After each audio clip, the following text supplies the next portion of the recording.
The leader of the Lebanese political party and militant group Hezbollah has revealed Washington offered to remove it from the terror watch list and give it financial aid if it dropped its resistance to Israel. RT's Hanisha Sethi picks up the story.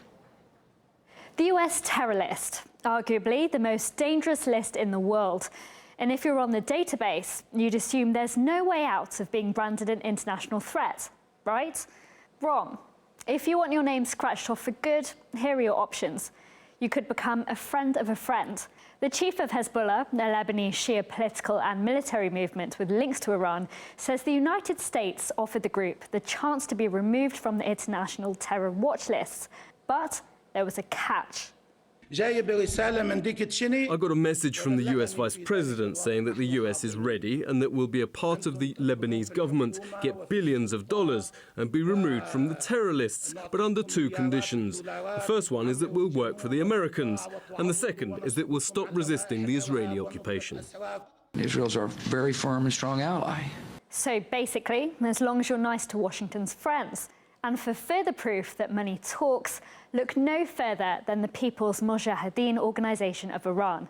Doesn't matter that you killed American personnel and civilians. Hiring top-notch lobbyists will do the job. Politicians will back you at rallies. People who are Islamic, but who are modern and secular.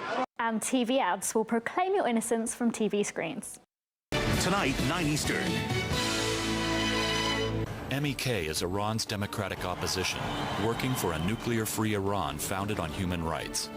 Unjustly listed a terrorist group, MEK is the victim of violence by the radical regime in Iran and their Iraqi allies. This next option is simple.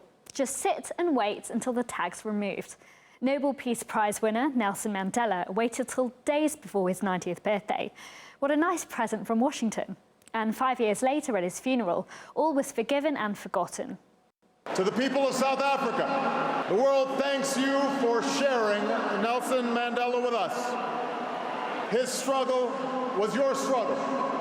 Madiba would emerge as the last great liberator of the 20th century. So Mandela, now widely seen as an international hero, was branded as an international threat for decades, while Syrian militants, Jaish al-Islam, accused of even caging civilians and using them as human shields, have never been branded as terrorists by Washington.